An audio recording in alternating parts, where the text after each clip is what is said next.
Definitely not Mr. Hi, guys.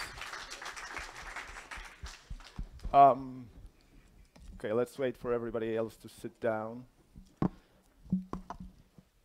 Are you sure that you're not like in the wrong room? I was not expecting that many people, and it's the other room, has this presentation about an imposter syndrome. So, this is how I feel right now. I am not an expert here, so sorry if I make any mistakes or if I sound fuzzy.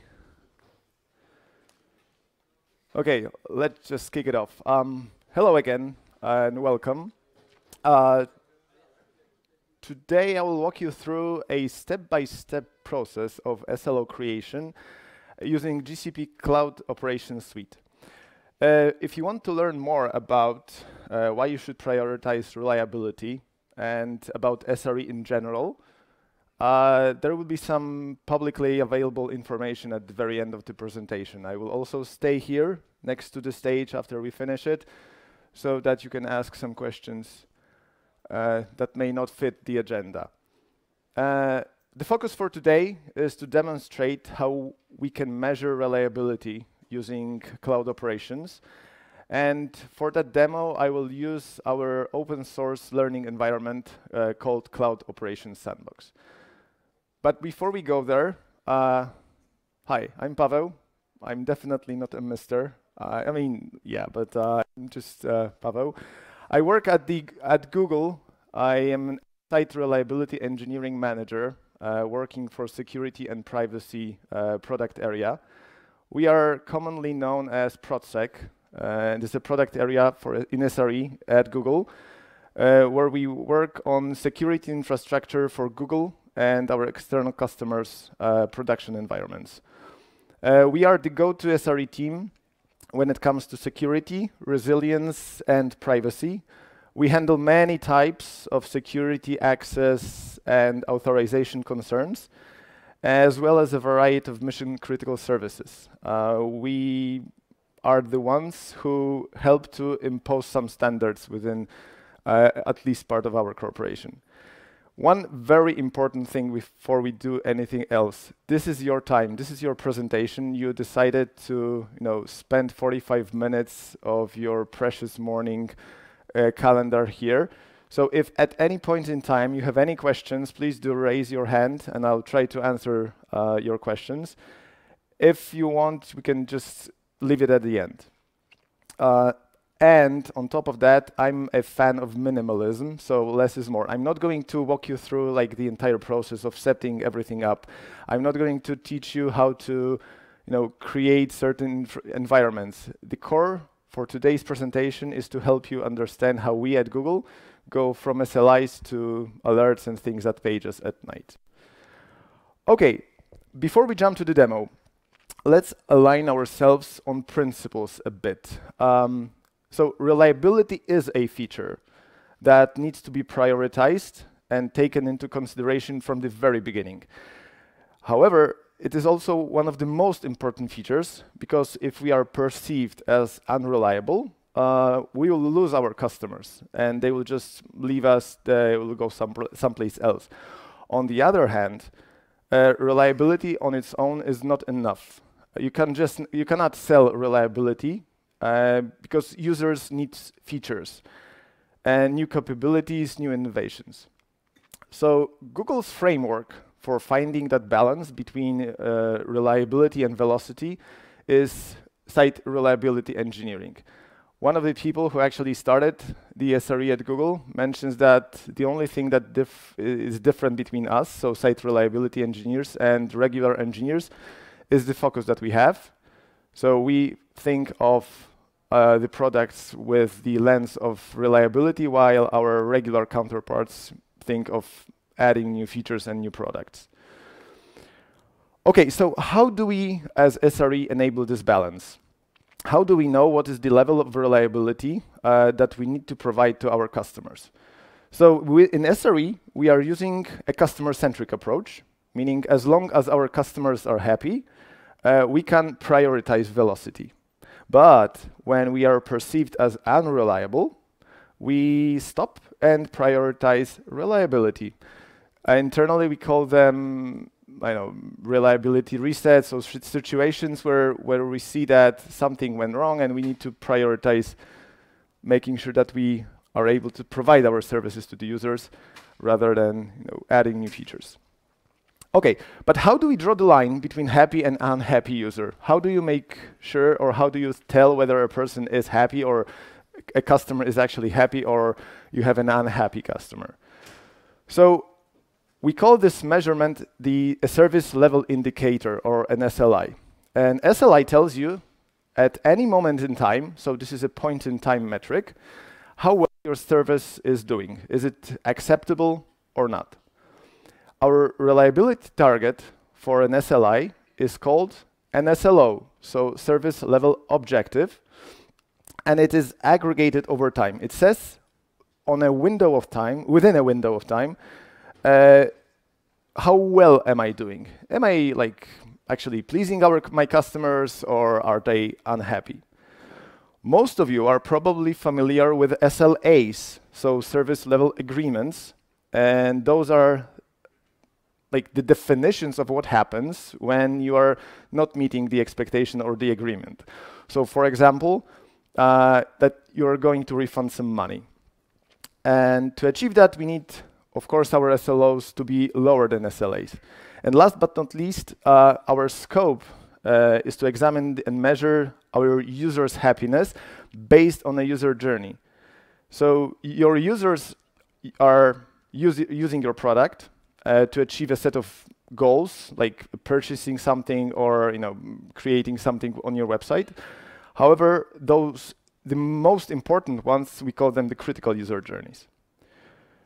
Okay, so the set of those four, let's say, things helps us to facilitate incentive alignment, so making sure that we, as an organization, try to balance the velocity and reliability across the life cycle of a product, and it helps us to make data-driven decisions.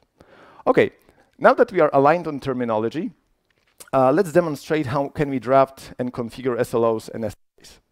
I think, oh no, it's back. So for the purpose of this demonstration, we'll use a cloud operations sandbox. This is an open source click-to-deploy learning environment that you can use yourself and test it. It includes a number of you don't need to take photos. The presentation will be actually, shared after the after the event. So the stack includes some services, demo services, like scripts that are generating loads and so on and so on. And we'll use it, hopefully, at the end of the day, if my prayers to the demo gods were successful. Okay, so the application is called a Hipster Shop. And it's a web-based e-commerce site with a front end and a series of backend services. It is composed of actually 11 services written in multiple different languages that communicate with each other using gRPC. And it demonstrates a use and uses a number of technologies such as Kubernetes, so GKE, Istio, cloud monitoring, logging, and some more. This is a pretty complex and complicated diagram. There's no need to actually go into very details, but what is important is for us to understand that in order for us to understand or to be able to create those SLIs, we need to understand how the application works. What does it do? So for the purpose of today's exercise, let's imagine the following, that the user is using the application through the front end. So this is this cloud on the very top left. Purchases are handled by the checkout service, which in turn depends on a currency conversion service to handle currency conversions. And there are a bunch of other services such as recommendation or a product catalog and so on, but they will not be so important for us today. Okay, the first step when you actually want to create SLOs is to list those critical user journeys. So if you can imagine, imagine that you have those following journeys, that browse products, checkout, and add to cart. Which one do you think is most important for the business? Raise of hands. Anybody has any ideas? Which might be considered the critical user journey for a business? Okay, any other opinions? Okay. Actually, from my perspective at least, checking out is the most important, or is the critical one. Because imagine how many times you actually added something to your cart, browsed the inventory, but never finalized the transaction. The checkout is actually the one that is most critical for us, for the business, to me, that this is what brings the money in the very end. So when we try to stack rank those critical user journeys, for the purpose of this exercise, let's imagine that the checkout user journey is the most critical one. It doesn't prevent you from like prioritizing them differently. Let's just make sure that for today we have a common understanding. Okay, so for the remaining of the example, we'll be using the checkout service as the critical user journey for us, and this will be the basis for the for all the other subsequent steps. So let's identify which metrics will represent the user experience most accurately. So given the application itself is an end user commerce, is serving end user commerce traffic, it's important that the user experience remains consistent. So what would be the two, say, indicators of user happiness that you can think of? Like, I don't know, any ideas? Sure, okay, well, that's perfect, that's one. What else? Okay, request availability, for example, this is one, and then the second one might be latency. So first, how many requests are actually successful? And the other one, how long does it take for a request to actually complete? Okay, so for that, we'll need to identify the SLI type, specification, and implementation for to make sure that we are able to capture what's going on within the system. So we'll choose the SLI type from the menu that I will show later on, based on the type of the interaction. So request response, data processing, or storage. We will want to represent those as proportion. So the number of good events divided by the total number of events of this valid type. And then we'll refine the specification into a detailed SLI. Yeah. Okay. So the focus will be the checkout service microservice, and we want the functionality of our service to be available. In this case, we want to monitor how many users try to check out and how many of those requests succeeded. So the number of successful requests is the good, let's say, metric. It's also important to detail what specifically we are going to measure and where we are planning on measuring it, so that the availability SLI should look something like, I don't know, for example, the proportion of HTTP GET requests for a URL that's mentioned somewhere down below, but with the exception of excluding errors 500. So those will be the good ones will be error 500, and measured at the Istio service mesh, because this actually Sandbox uses Istio service mesh, which gives us some additional benefits. But why are we excluding actually 300 and 400 errors?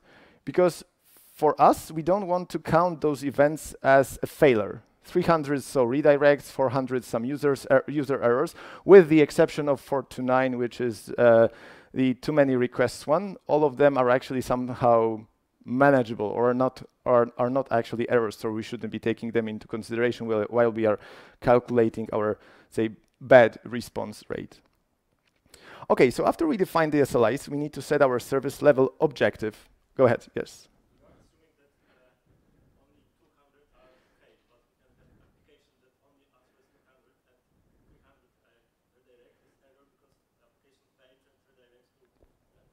Sure.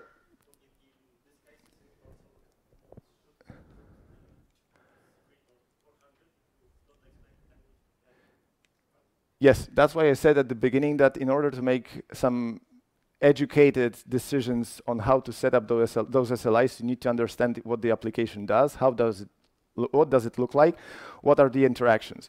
Sometimes, as you mentioned, 300 error is managed and is okay-ish, and sometimes it's going to be an error which we should also be somehow reporting. Maybe 300 error, from your point of view, would be, I don't know, an indication that somebody was, was not served. His request was not served. So then, yes, of course, this should be like somehow included. Well, shouldn't be excluded. Yes. Where were we? I think we were somewhere here. Yeah. So 300. Yes, 300 can be excluded or included depending on how you approach the design of your application.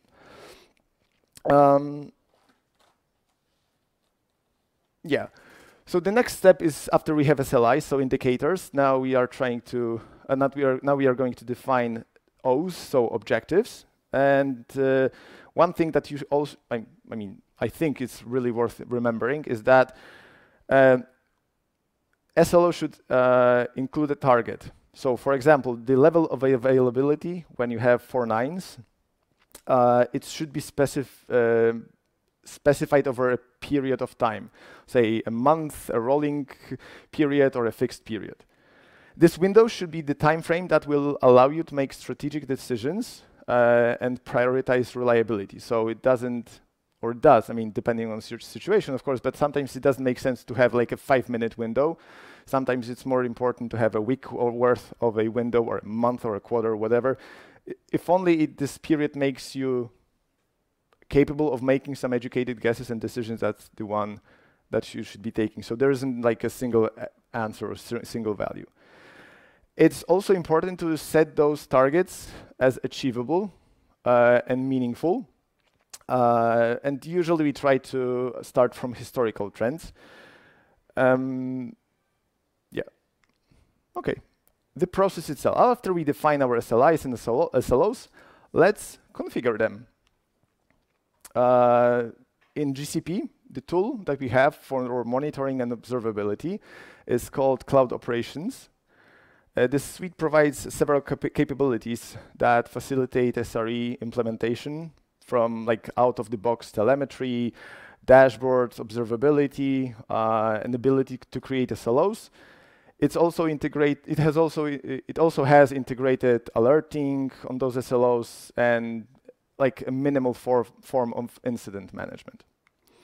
Okay, so but how do those steps that we mentioned just before translate to what happens in cloud operations? So first of all, within cloud operations, you need to provide it is a sort of a service-oriented monitoring product.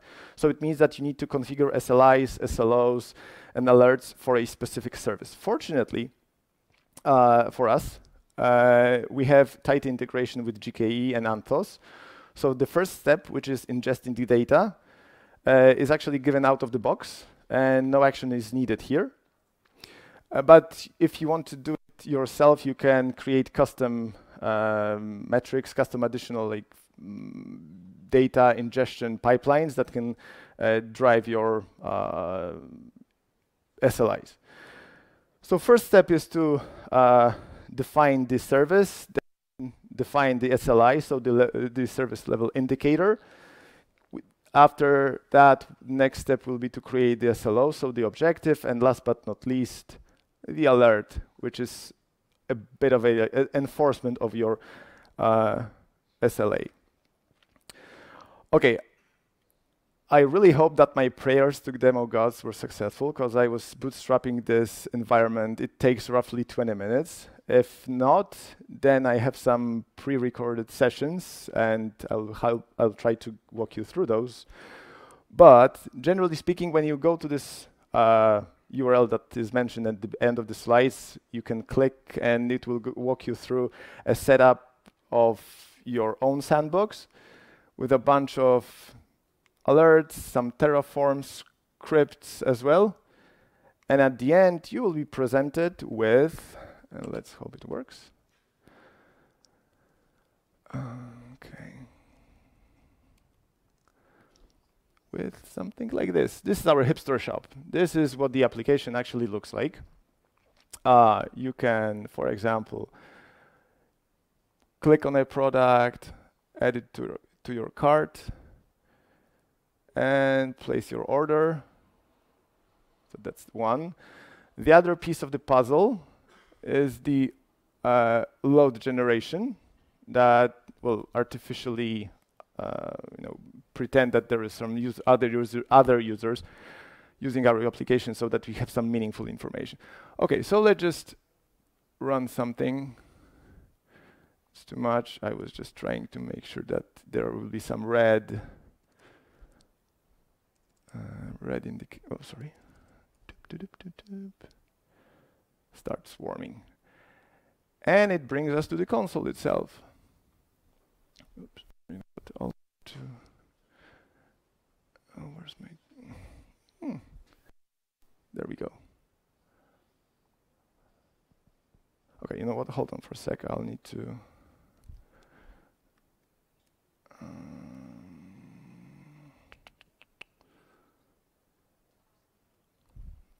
okay, should be better.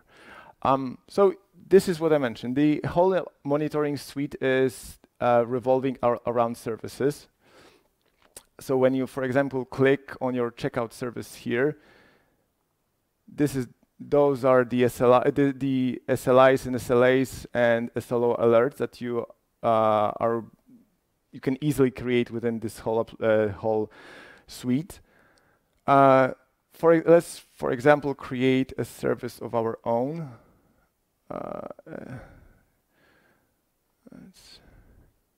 Let's define a service. Let's use something from the GKE namespace, because then we'll have a much easier way of, like, everything will be like almost automatically provisioned. Let's create it.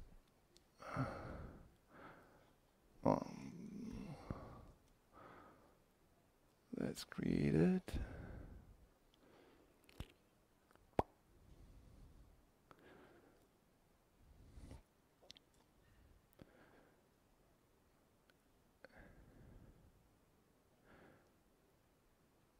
And there we have it.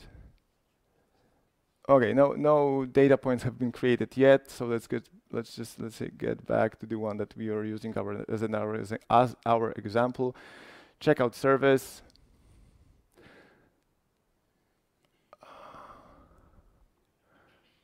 Oh, okay, this is not the... Okay, once again. Let's just see something interesting. When we have reds, it's no longer reddish. We need to pump more. Okay, you know what? This is the time I need to switch to the Prezo.